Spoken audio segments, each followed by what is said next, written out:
Yesterday I turned 70. I still remember how proud I was when I first bought my car.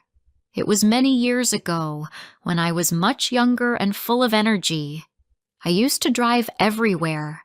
I liked the feeling of freedom. I could go to the market, to the park, or to visit friends whenever I wanted. I never liked asking for help. I liked to do things on my own. For me, my car was a part of my life. It was more than just a car. It was my way to stay free. I have lived in the same small town for more than 40 years. People here know me well. They often wave when they see my blue car pass by. I have always been careful on the road. I never drove fast. I always stopped at red lights. I always looked both ways before I moved. I was proud that I never had an accident. Not once. My friends used to say I was the safest driver they knew. I smiled every time I heard that. I believed it too. I was careful, and I was sure I would always be fine. This morning, I decided to drive to the bakery. I wanted to buy some bread and tea. The air was cool, and the sun was bright. I wore my favorite blue coat. I took my car keys from the table near the door, just like I always did. The sound of the keys made me feel calm. It was part of my daily habit. I stepped outside, locked the door, and got into my car. It started on the first try. The sound of the engine was soft and familiar. It made me happy. As I drove down the street, I saw a line of cars ahead. At first, I thought there had been an accident, but when I got closer, I saw that the police had made a roadblock. They were checking every car.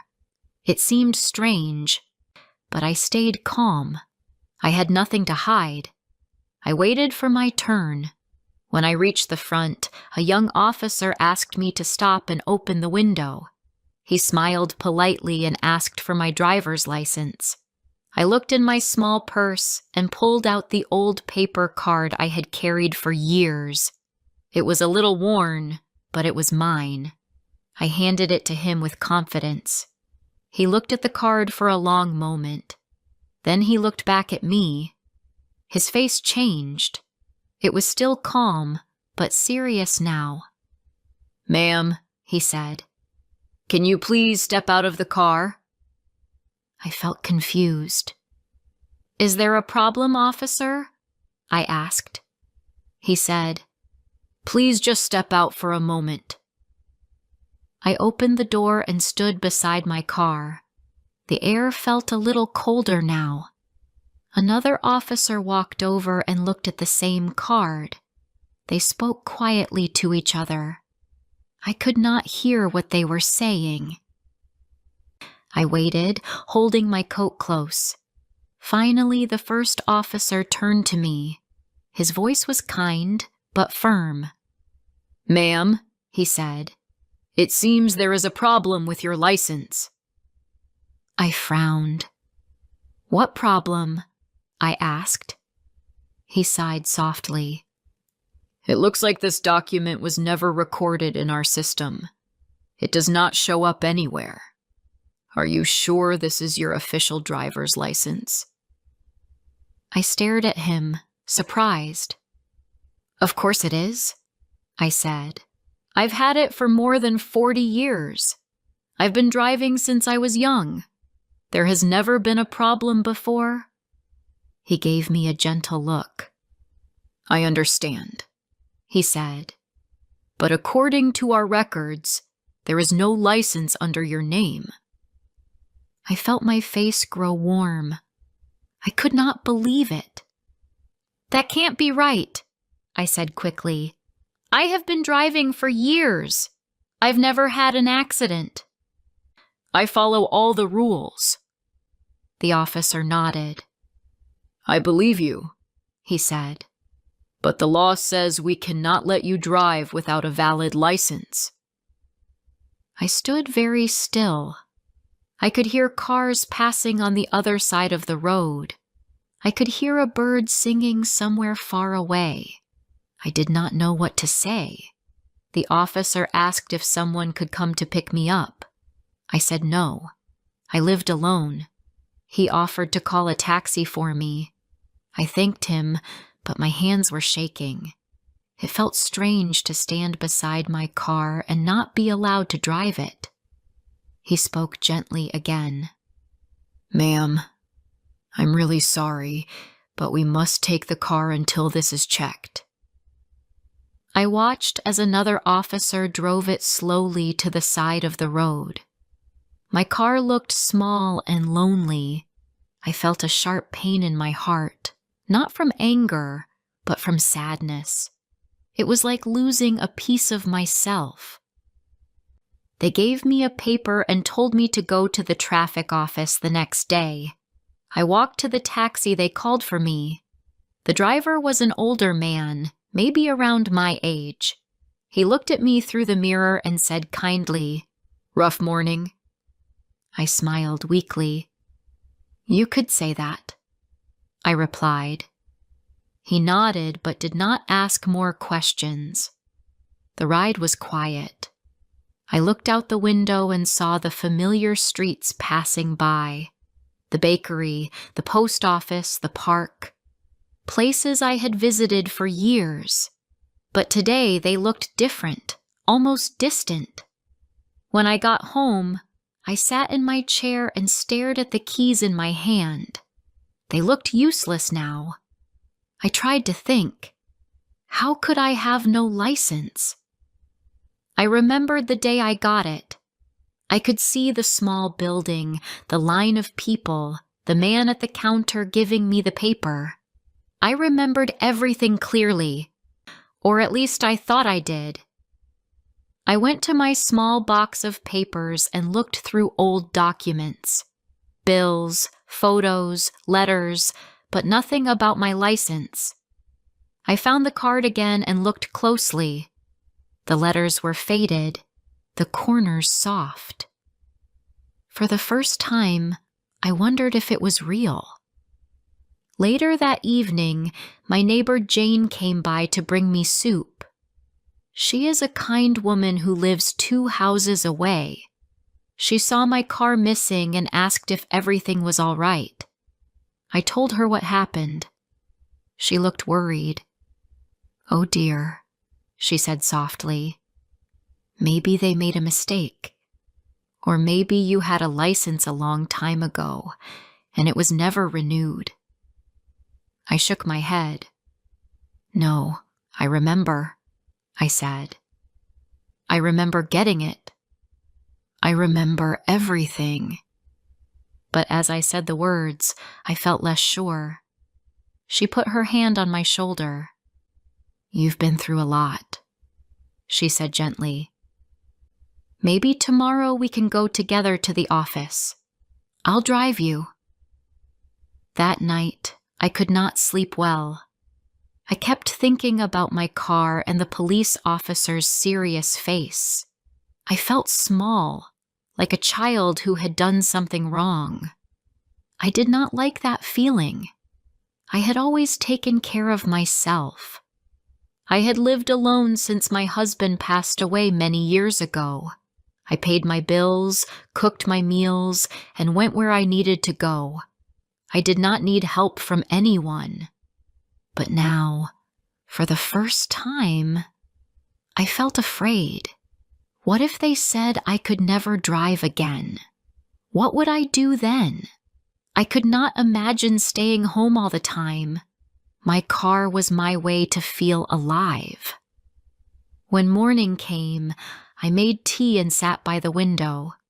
The sun was bright again, but I did not feel happy. I waited for Jane to come. She arrived at 9 with her small gray car. I thanked her and got in. The ride to the traffic office was short. Inside, there were people waiting in line. We waited too. When my turn came, I gave the clerk my paper and the old card. She typed on her computer for a long time. Then she looked up. "I'm sorry," she said, "but there is no record of you ever having a driver's license." I felt my heart drop. "There must be a mistake," I said. "I've been driving for more than 40 years.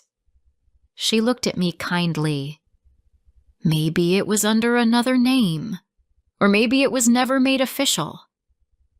I stood there, confused and tired. "But I remember," I said softly. "I remember everything." Jane touched my arm. "Let's go home," she said quietly. I did not answer.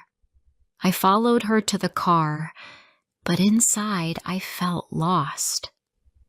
The road outside looked the same, but I no longer felt part of it. Before I continue rest of the story, please like, subscribe, share, and tell me where you are listening from. Your support means a lot to me.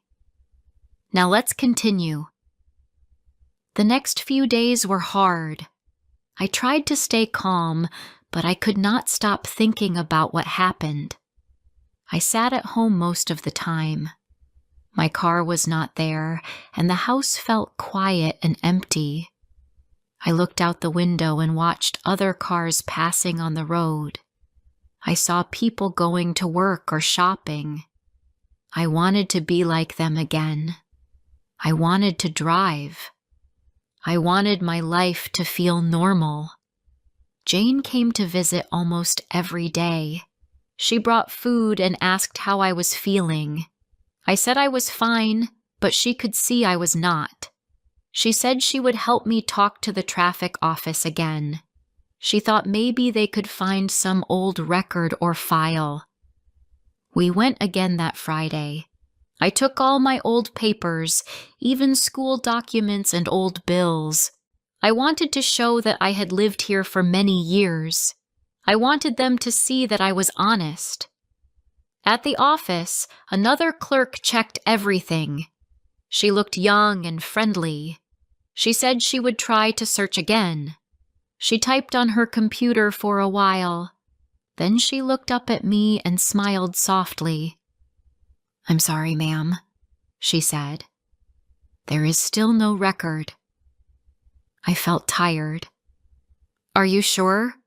I asked. She nodded. "Yes, I checked different years and names. There is nothing." I looked at Jane. She smiled a little and said, "Maybe we can find another way. Maybe you can take the test again." When I heard that, I was surprised. "The test?" I asked. "At my age?" The clerk said gently, "Yes. If you take a new test and pass, you can get a new license." I did not know what to say. I had not taken a driving test since I was young.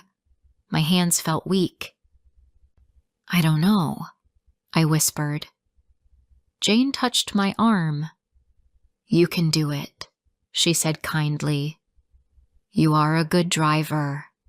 You just need to show them." I wanted to believe her, but something inside me felt heavy. I was not sure if I could. That night, I sat with a cup of tea and looked at my old photos. There was one photo of me standing beside my blue car. I looked happy and strong. I tried to remember that day, but my mind felt foggy. I could see the picture clearly, but not the memory. I closed my eyes and tried again. When did I buy that car? Was it after my husband passed away, or before? I could not remember. The thought made me nervous. I had always had a strong memory. I never forgot small things. But now, I was not sure about something as big as that. The next morning, I tried to find my car papers. I opened drawers and boxes, but I could not find them. I looked again and again. Then I realized something strange. I could not remember where I usually kept them. I sat down on the chair and took a deep breath. My heart was beating fast. I looked around my living room. Everything looked the same. The clock on the wall, the pictures, the curtains. But for the first time, I felt like I did not belong there. It felt like a house, but not like my home. Later, Jane called to ask how I was. I said I was fine, but my voice was quiet. She said, "I can help you prepare for the test. We can practice together.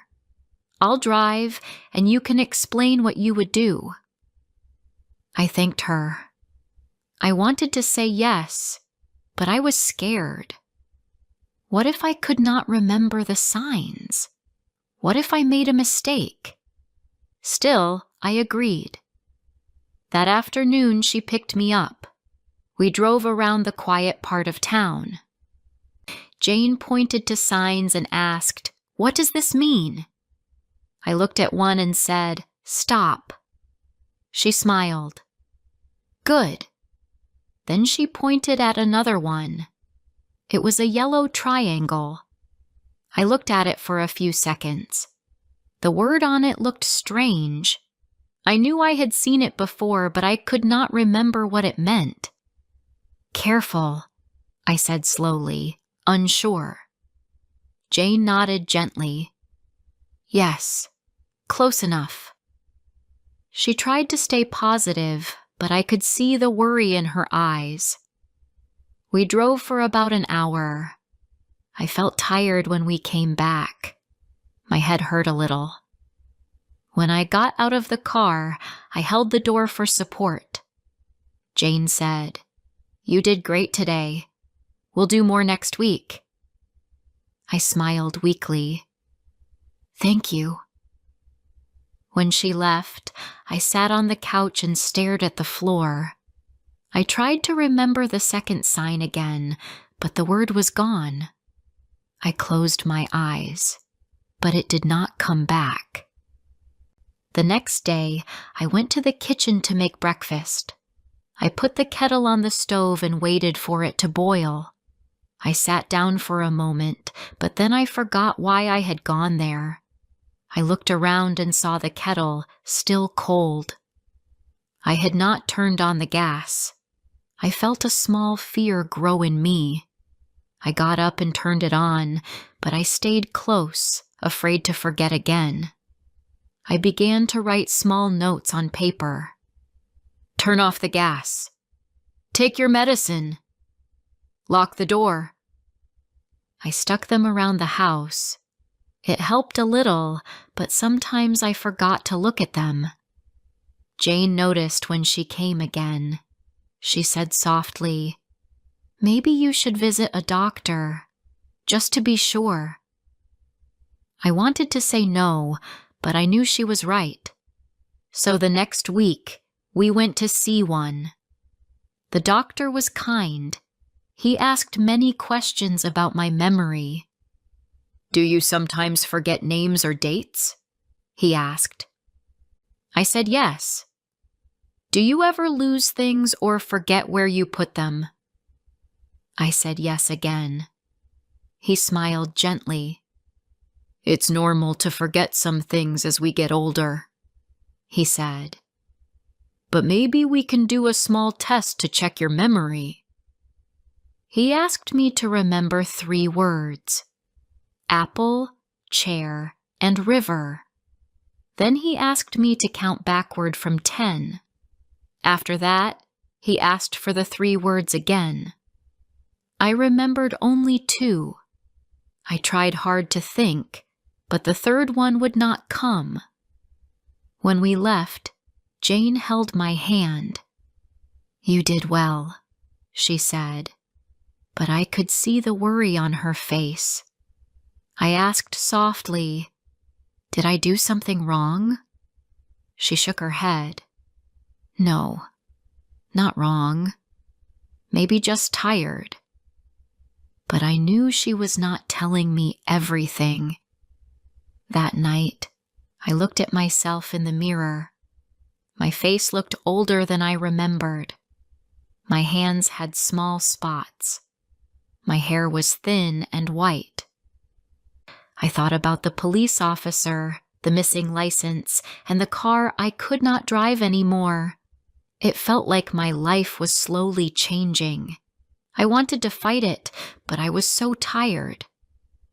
A few days later, Jane came again. She sat beside me on the sofa. She said softly, "I spoke to the doctor. He said your memory may need some care. Maybe it's time to rest more and let others help." I looked at her for a long time. "I don't want to be a burden," I said. She smiled kindly. "You're not. You've helped others for so long. Let us help you now." I tried to smile back, but I felt tears in my eyes. I looked toward the window. The road was quiet. I imagined my blue car there, waiting for me like before. I wanted to believe I could still drive again, but deep down, I knew it was not true. I took a deep breath and whispered, "Maybe it's time." Jane held my hand. "Yes," she said softly. "Maybe it is." That evening, I sat near the window again. I watched the sunset, slow and warm.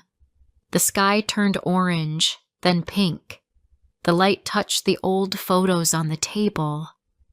I looked at one of me behind the wheel. I smiled.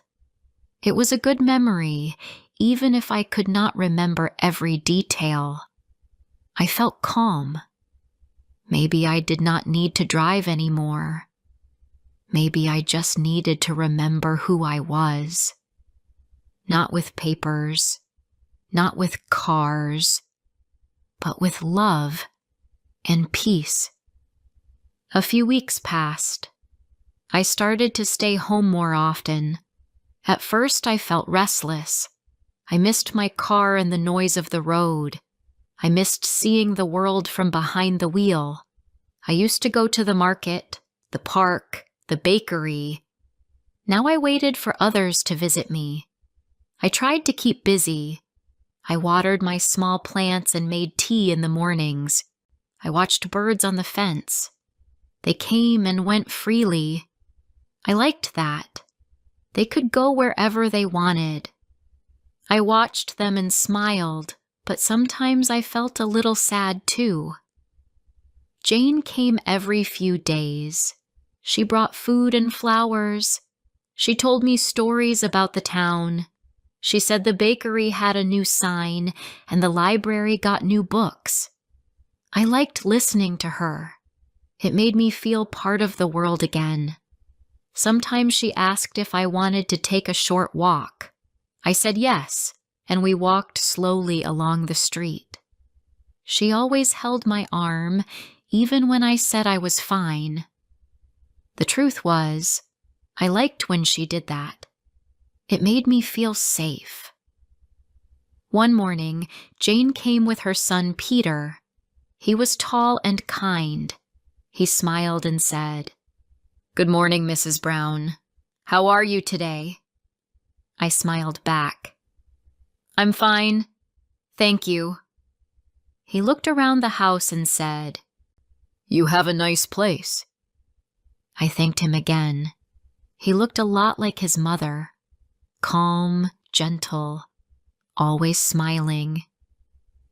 Jane said softly, "Peter will help me bring some things for you later this week."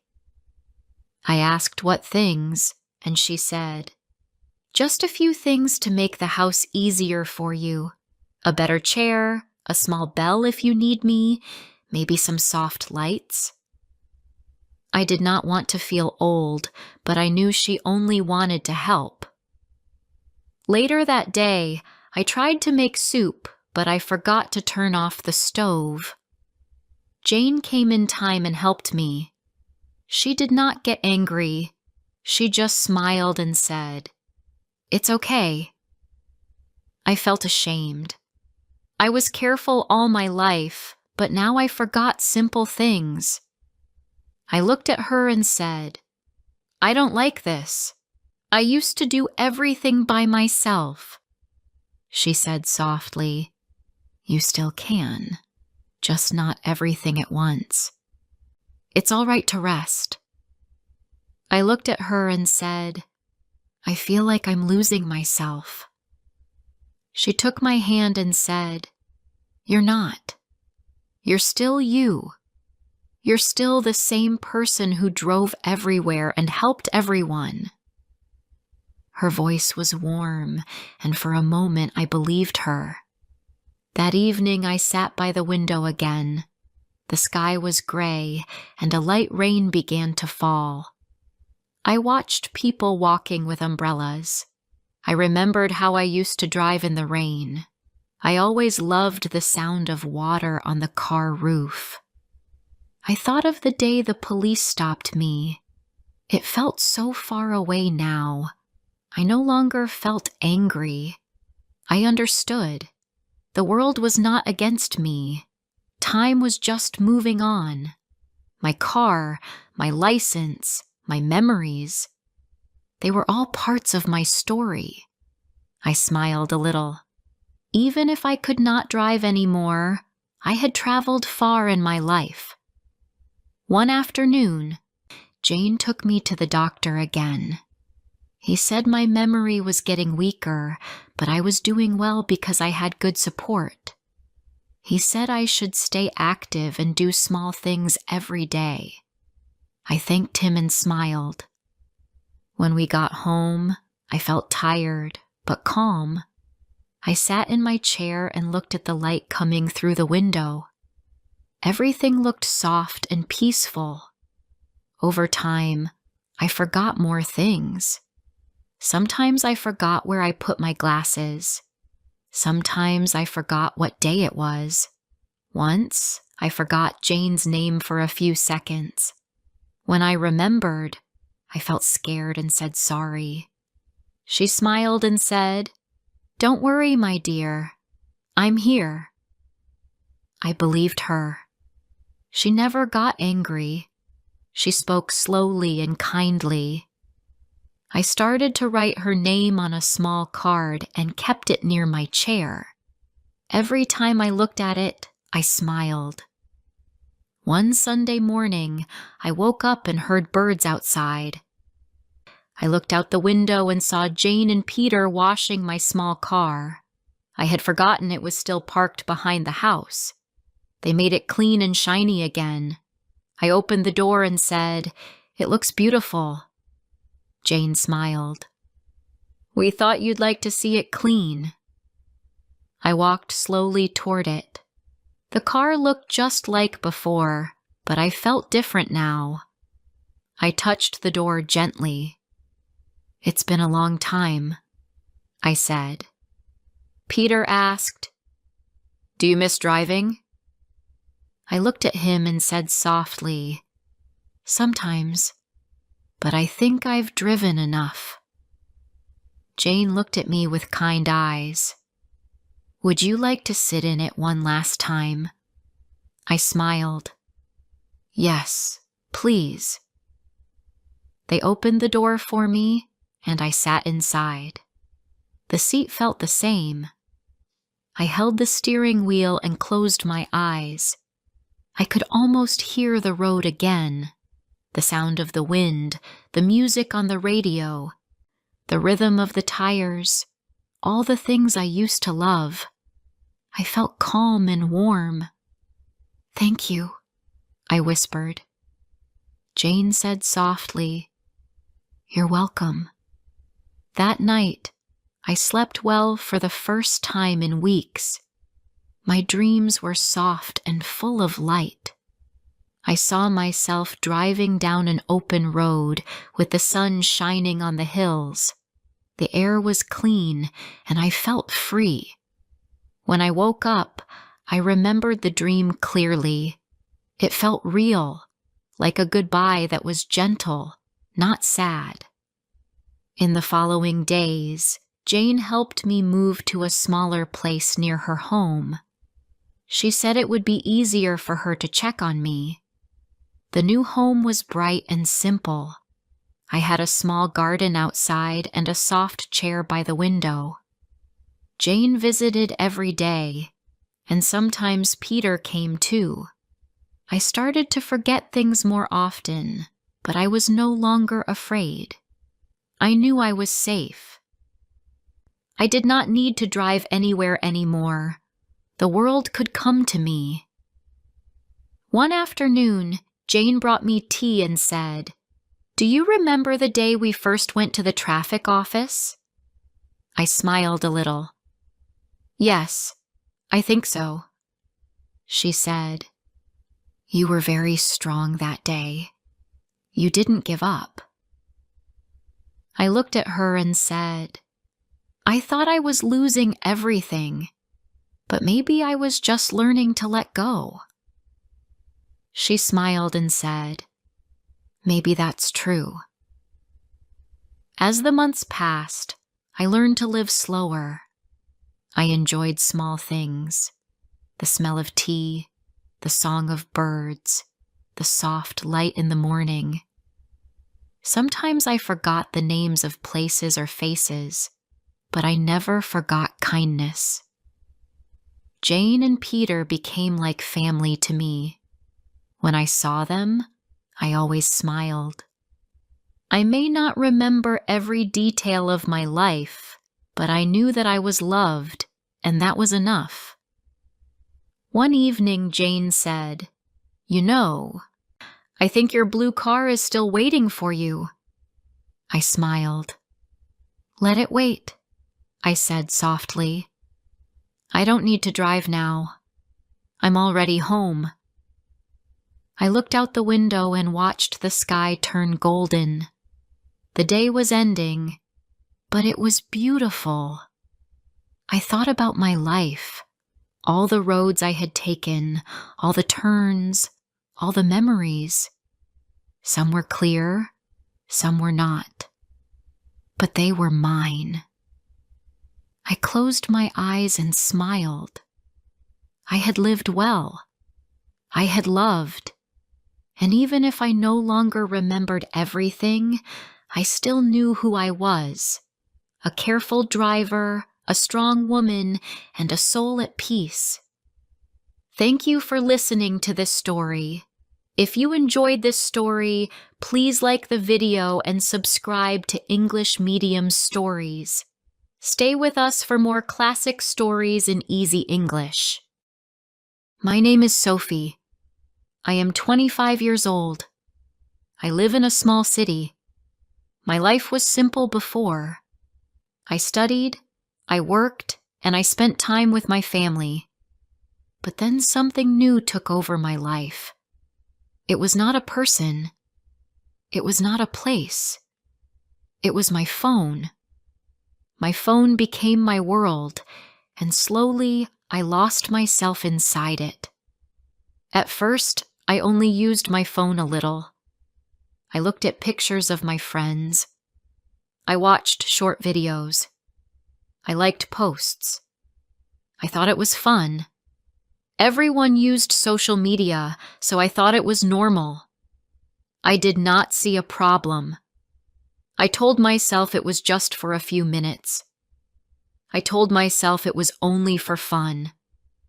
Before I tell you more, I want to ask you something. Please support me and this channel. Subscribe now, share this story with your friends, and write a comment with your country. I will be very happy to know where you are listening from. Your support helps me continue and tell more stories for you. Soon my minutes became hours. I used my phone in the morning. I used it before I slept. I used it while eating food. I even used it when someone was speaking to me. I was always on the screen. I thought it was nothing. But it was not nothing. It was the start of a problem. One Sunday, my family sat together in the living room. My mother spoke to me. I did not hear her.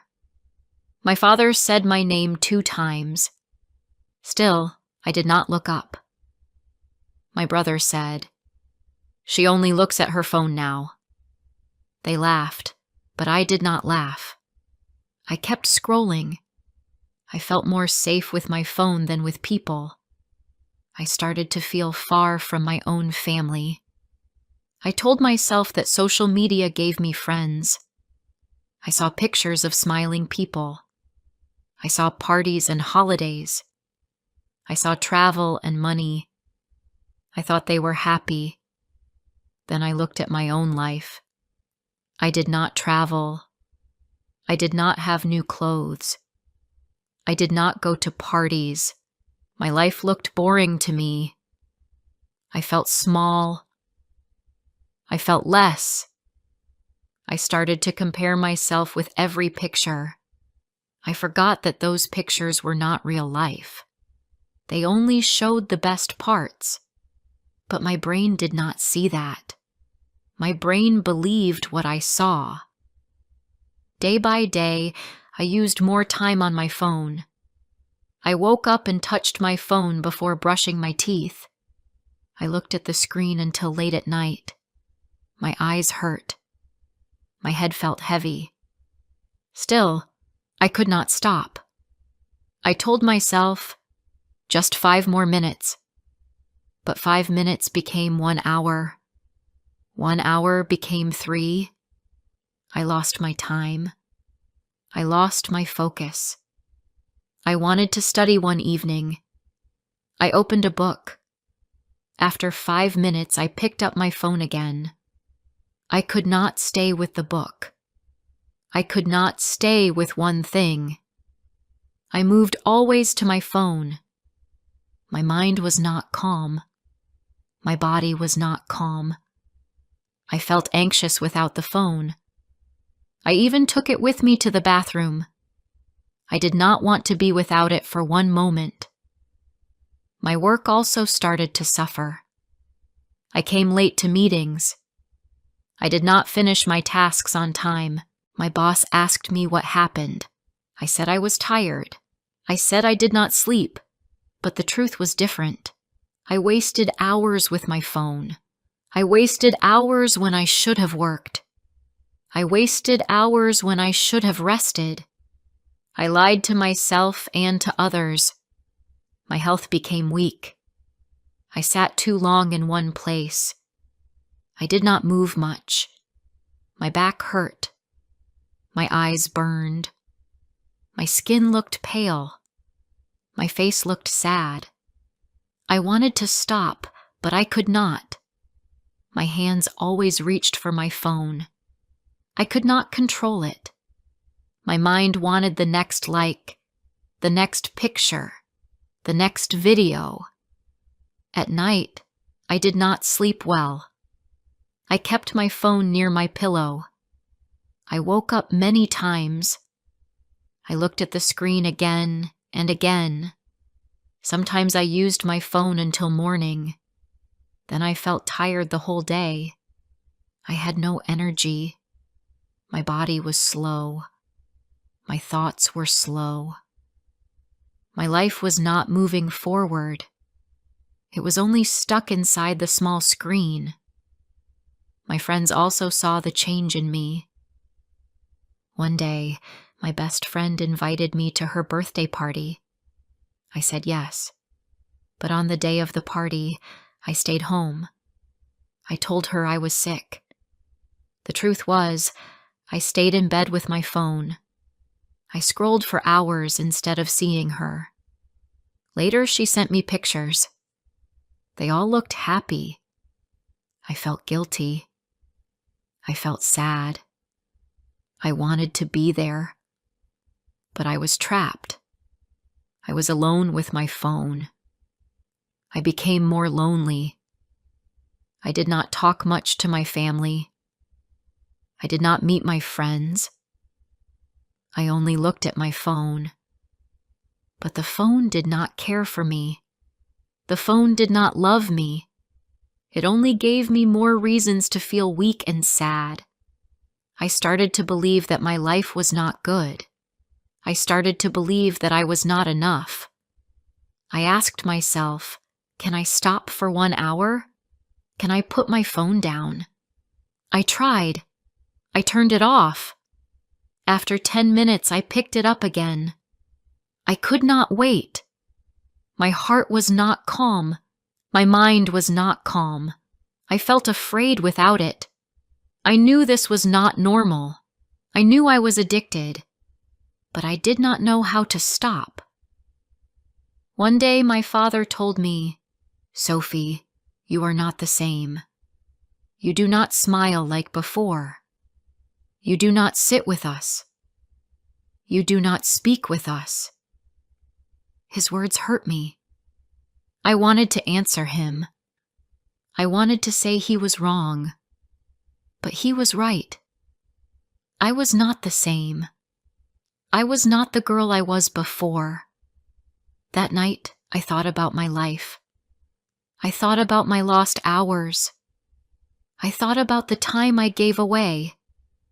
I thought about the dreams I forgot. I wanted to be a teacher. I wanted to learn more. I wanted to travel. But I lost those dreams. I gave my time to my phone, and my phone gave me nothing back. I felt broken. I felt weak. But I also felt something else. I felt a question in my mind. Do I want to live this way forever? Do I want to lose more time? Or do I want to take my life back? I did not have the answer yet, but I knew I had to find it. I had to decide. My future was in my hands, not in my phone. That was the moment my story turned. I did not fix everything that day, but I knew the truth now. I was addicted. I was lost. And if I wanted to change, I had to fight for myself. I had to fight for my real life. After that night, I started to see more problems. I was not only wasting time, I was losing my life. My phone was the first thing I touched in the morning. It was the last thing I touched at night. My whole day moved around it. I did not control it. It controlled me.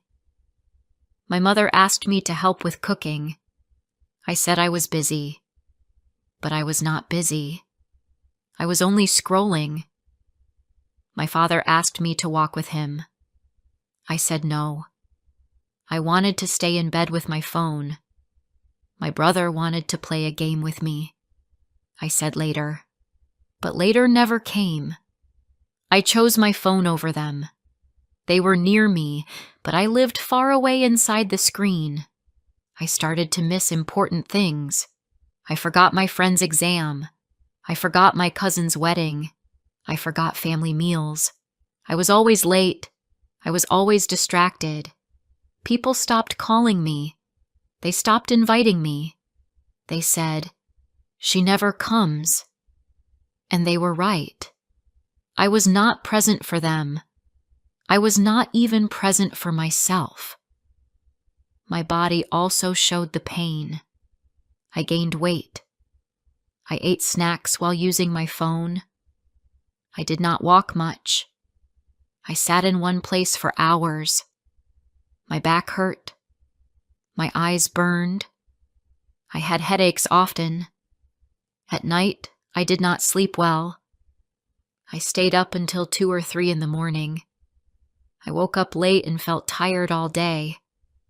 I was 25, but I felt like I was 50. I looked in the mirror one day. I saw dark circles under my eyes. My face looked pale. My hair looked weak. I touched my face and thought, "Who is this?" I did not see the same girl.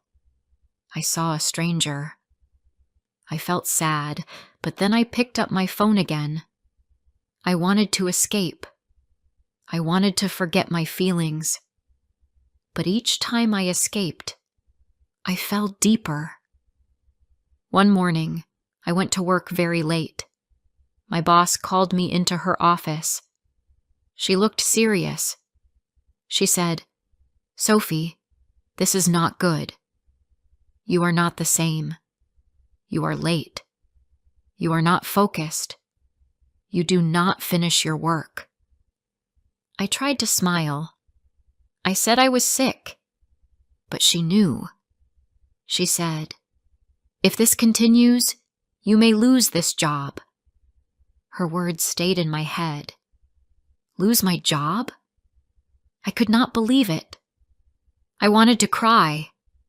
But when I left her office, I checked my phone again. Even with fear, I could not stop. My studies also suffered. I wanted to learn more. I wanted to grow. But when I opened my books, I lost focus. I read one page. Then I picked up my phone. I told myself I would return to the book soon. But hours passed. I never went back. My books stayed closed. My dreams stayed closed with them. My heart also felt pain. I saw pictures online of people together. They smiled. They laughed. They looked happy. I thought, why not me? I wanted friends. I wanted love. But I was not with people. I was only with my phone. I pushed real people away. Then I felt lonely. My phone gave me no real love. It only gave me fake love. And that fake love made me more lonely. I also started to feel anxious. When I was not near my phone, I felt nervous. I thought I missed something. I thought people were talking about me. I thought I lost a like or a comment. I felt a hole inside me. I touched my phone to fill it. But the hole only grew bigger. I wanted more likes, more views, more videos. But none of it made me happy. One day, my phone battery died. I had no charger with me. My hands shook. My mind raced. I felt like I lost air. I looked around. I did not know what to do. I sat in silence for 10 minutes. They felt like 10 hours. I realized how bad it was. I could not live without my phone even for a short time. That was not normal. That was addiction. Later that week, I sat in the park. Children played. Parents talked. Friends laughed. I looked at them. I thought, when was the last time I felt this? I did not remember. I was always on my phone. I forgot the real world. I forgot how to live. Tears came to my eyes. I felt like I lost years of my life. I gave my time to a screen. The screen gave me nothing back. That night I could not sleep. I turned and turned in my bed. I thought about my life. I thought about my family. I thought about my future. I felt heavy inside. I asked myself, do I want to live like this for 5 more years? 10 more years? The answer was no. I did not want this life. I wanted to change. But change was not easy. The next morning, I tried something new.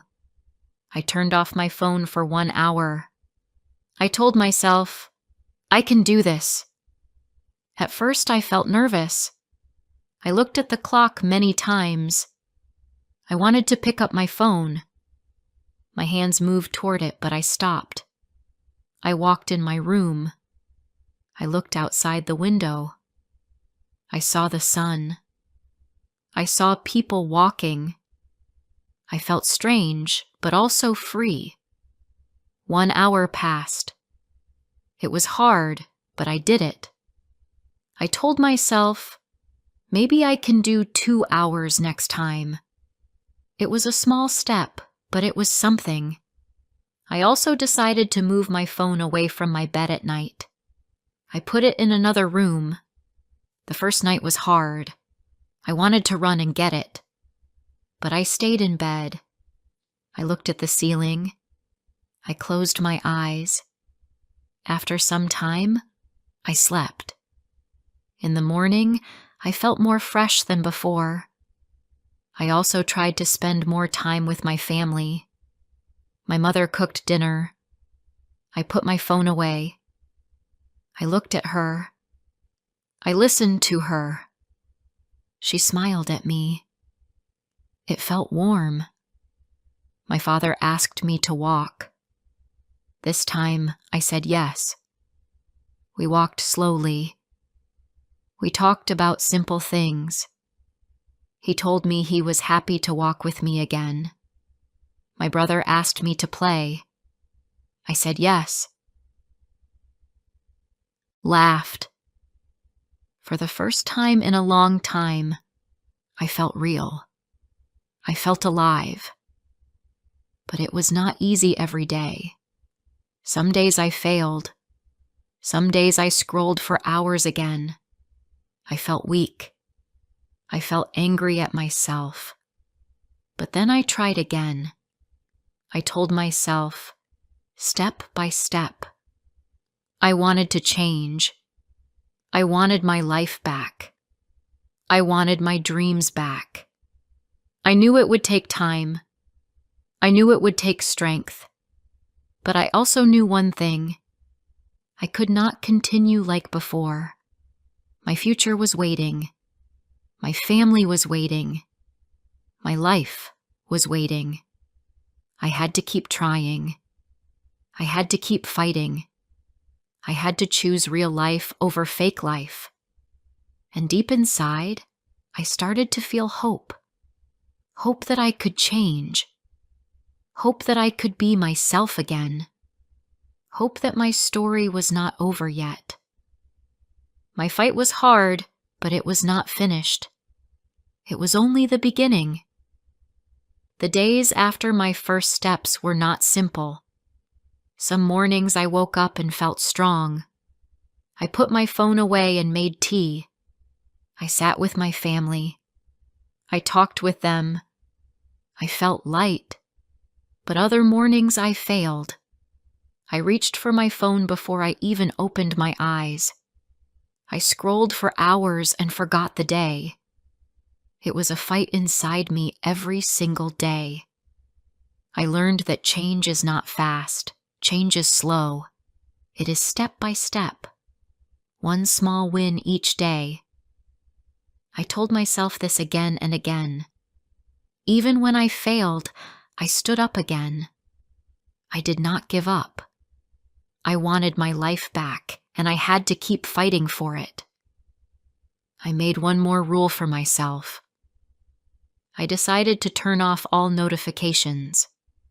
No sound. No light. No pop-up. At first, it felt strange. I thought I would miss something important. But then I saw the truth. Nothing important happened. My life did not fall apart. Instead, I had more peace. I could focus. I could think without the small beeps. I started to breathe easier. I also gave myself a time limit. I said, only 30 minutes a day. I set a timer. When the timer ended, I closed the app. Sometimes I wanted to open it again. My hands wanted it. But I told myself no. I told myself, you promised. Little by little, I started to control my phone. My phone did not control me. I looked for real life again. I went outside more. I walked in the park. I watched the sky. I saw trees move in the wind. I saw children play. I heard birds sing. These sounds felt new, but they were not new. I just forgot them. My phone had hidden them from me. Now I was learning to see again. I also tried to read again. At first, I read only for 10 minutes, then 15, then 30. My mind was slow, but then it became stronger. I could focus more. I started to enjoy learning again. I remembered my old dream. I wanted to be a teacher. I wanted to help people. I felt hope. I felt that my dream could live again. My family also noticed the change. My mother said, "You smile more now." My father said, "You walk with me again." My brother said, "You play with me again." Their words made me happy. I realized I had almost lost them, but now I was close again. I was not perfect, but I was trying, and they could see it. One evening, I met my friend after a long time. She looked at me and said, "Sophie, you look different." I asked her, "Different how?" She smiled and said, "You look alive again." My eyes filled with tears. I hugged her. I thought she would not forgive me. I thought she would not want me anymore. But she did. Real friends wait. Real friends forgive. I promised myself I would never lose her again because of my phone. Of course, social media still tried to pull me back. When I opened it, I still saw the pictures. I still saw the happy faces, the travel, the cars, the big houses. But now I remembered the truth. Those pictures were not real life. They were only a show. I told myself, do not compare. Do not believe all of it. And slowly, the pain was less. Slowly, I started to feel stronger than before. I also learned new things to replace social media. I started cooking with my mother. I started walking with my father. I started learning new skills online, but not in social media apps. I watched classes. I listened to English stories. I spent time with real people. My days became more full. My nights became more calm. I felt less empty. I felt more human again. One week, I decided to do something big. I deleted all social media apps for 7 days. At first, it was very hard. I felt lost. I felt nervous. But after 2 days, I started to feel light. I slept better. I ate better. I worked better. My mind was more calm. My heart was more calm. I saw the world again. I saw myself again. When the 7 days ended, I asked myself, do I need these apps again? The answer was no. I did not need them. I needed my real life more. I will not lie. Even now, sometimes I want to scroll again for hours. Even now, I feel the pull. But now, I know how to fight it. I know how to turn off my phone. I know how to walk outside. I know how to talk to my family. I know how to choose real life. And each day I do it, I feel proud of myself. Looking back, I feel shocked at how much time I lost. I lost days. I lost weeks. I lost years. I lost dreams. But I also learned something important. I learned that time is life. If we waste time, we waste life. If we save time, we save life. My phone almost stole my life, but I chose to take it back.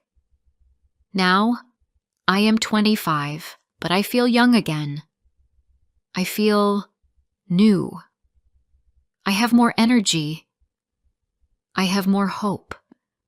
I have more love for people around me. I do not want to waste my life again. I want to build it. I want to live it. I want to give my time to things that matter. This is my story. It is not only about social media. It is about life. It is about how easy it is to lose time.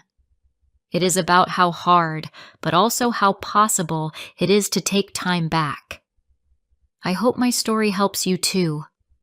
I hope you ask yourself, do I use my phone or does my phone use me? And I hope you choose the right answer. Because in the end, the truth is simple. Social media is not love. Social media is not family. Social media is not your future. Social media is only an app. But your life is real. Your family is real. Your dreams are real. And they all wait for you. Do not give them away to a small screen.